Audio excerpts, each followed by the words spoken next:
Today we're going to look at the late Stone Age and the movement of humans toward what we would actually call civilization. Now, as humans, we have very basic questions we have to answer, and a lot of them have to do with food. So, what are we going to eat? Where are we going to find it? How are we going to keep up with the food?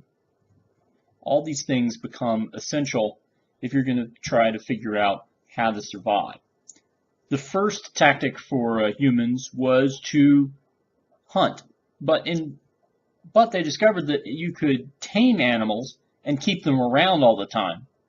That made them easier to find than just hunting them, and you could reproduce them. You had lots more food. The only trick is you got to move around with the animals, or they'll eat all the food. The second development was agriculture.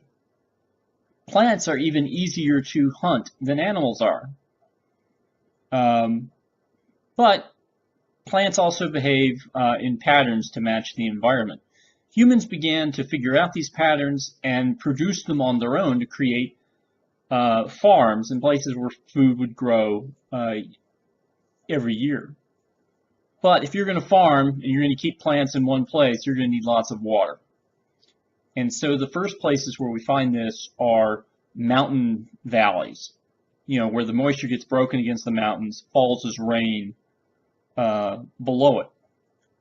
And so from these mountain rain centers, we start to see small towns form and different jobs develop amongst early people.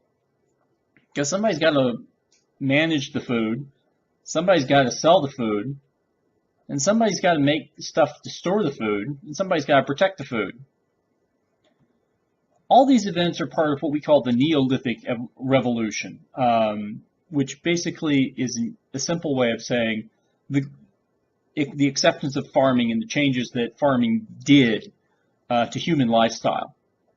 Now, it's not going to hit everybody the same, and it's not going to hit everybody right away, but humans begin to develop from here. And so they start to work with neater tools. Eventually they start moving from stone tools to copper tools. Copper being one of the easiest metals to manipulate.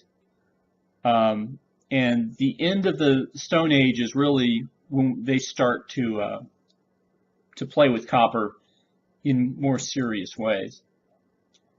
The only problem that our early people ran into is that there were a lot of limits on what they could do. They were limited by the amount of water. They were limited by the amount of food. If they were too successful, then people, have overpopulation.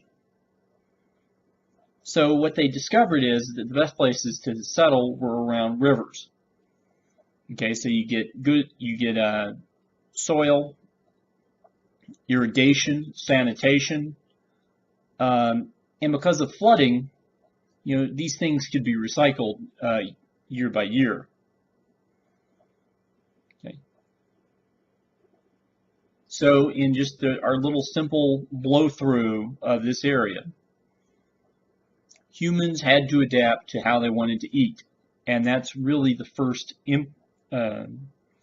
emphasis on how humans will develop in the future.